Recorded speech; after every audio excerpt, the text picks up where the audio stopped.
welcome to the International Desk. I'm Lynda Kinkade. We begin in Paris, where world leaders have gathered on a mission to reduce carbon emissions and limit global warming.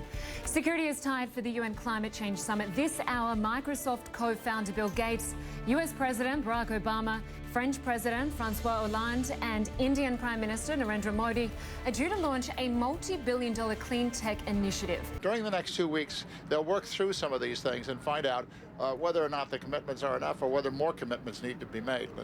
And as you mentioned, Jim, this is meant to go for 2 weeks, but the French Foreign Minister hopes to have hammered out a deal by this Saturday. Given that there are almost 150 heads of state and 40,000 attendees, that seems awfully optimistic. It is awfully optimistic. It's 5 a.m. in Paris, more than 24 hours after terrorists carried out the worst violence France has seen since World War II. Here's what we know at this hour. Officials say at least 7 attackers working in 3 teams targeted 6 locations across Paris on Friday night. Joining me now is the host of CNN's Out Front, Erin Bernard. She's live in Paris at this hour. Erin, you've been working there throughout the night. We're now hearing that at least one of the 7 terrorists has been identified. What can you tell us? Here's what we're learning, and just one of the 7, Linda. Ismail Mustafa is the name of the attacker that we have, about 29 or 30 years old. Now, all up, 129 people were killed in Friday's terror attack. So many lives cut short, and each with their own story. Vibrant and energetic. That's how American Noemi Gonzalez was described by a classmate. Coverage continues now with George Howe and Lynda Kinkade at the CNN Center in Atlanta.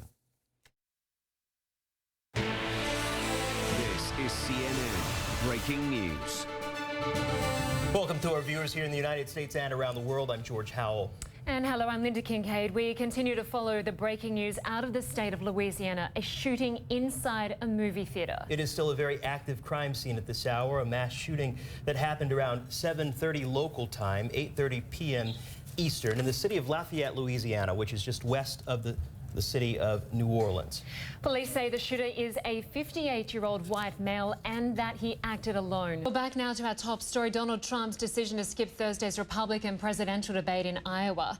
But will it matter to his supporters? Now, throughout the campaign, Trump has defied critics and startled political pundits as he built his base. So why are people so devoted to the billionaire businessman? I want to talk about this with CNN politics reporter MJ Lee, who's in Des Moines, Iowa. MJ, you and the CNN political team, I understand, carried out research. You spoke to Trump supporters in about 31 cities. Now, he seems to really be tapping in to their anxieties and their fears. What did you learn about the Trump voter?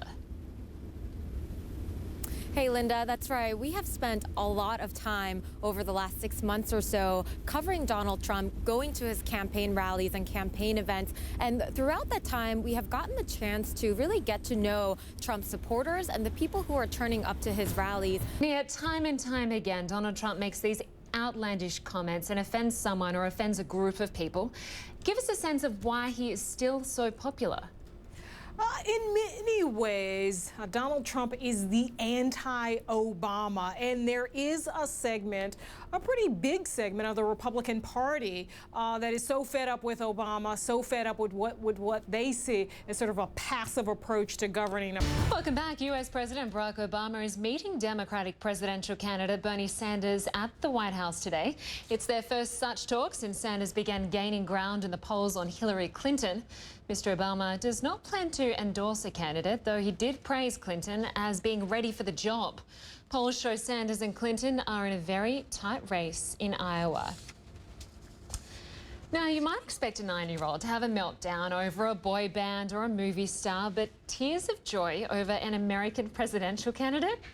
CNN's Jenny Most reports on Donald Trump's biggest little fan. It was a reaction best described as Trump-tastic. Guess what we're going to do Monday? What? We are going to see Donald Trump in person in New Hampshire. Are you serious? Yeah. Oh, I won! Hello, everyone. everyone, I'm Lynda Kinkade. Right now, we are waiting for US President Barack Obama and Kenyan President Uhuru Kenyatta. They've just been meeting and are expected to address reporters any moment now. Earlier, Mr. Obama told Kenyan entrepreneurs that Africa is on the move and poised to become a global economic driver. This trip is deeply personal for the US president. His father, of course, comes from Kenya, and there was a lot of talk about whether he would visit his father's village, but he did manage to have dinner with some of his family members last night. Well, his half-sister met him off the plane, and then we saw pictures of them in the restaurant, President Obama looking very animated. OK, now, Malbaka, we'll leave it there. We're going to listen into this press conference now. The US president and the Kenyan president are speaking. With President Obama, you can anticipate that I'll continue to make those contributions where I can. Okay. Great stuff. All right. Thank you very much, everybody. Asante sana. That was US President Barack Obama giving a joint news conference with Kenya President Uhuru Kenyatta. The two leaders covered a lot of ground: counter-terrorism efforts, government transparency with regards to corruption in Kenya, and investment in developing business opportunities for entrepreneurs. Mr. Obama did say that he will expand student and business visas for up to 5 years for Kenyans visiting the US and also for Americans working and studying in Kenya. They'll also push to start direct flights between the US and Kenya, though Mr. Obama didn't give any idea when that could happen. There will be a focus on infrastructure and energy, two key areas of economic growth, and also a focus on improving education, especially for girls. Let's focus on Australia for a moment. 2 weeks ago, Malcolm Turnbull became the Prime Minister of Australia, the fourth in just 2 years. What's your reaction to that and the circumstances under which he gained that leadership?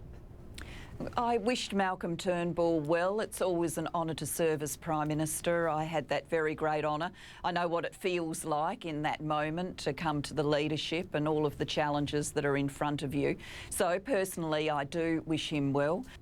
And naturally, there were comparisons made about the way that Tony Abbott was overthrown and the way that Kevin Rudd was overthrown. Were both equally justified?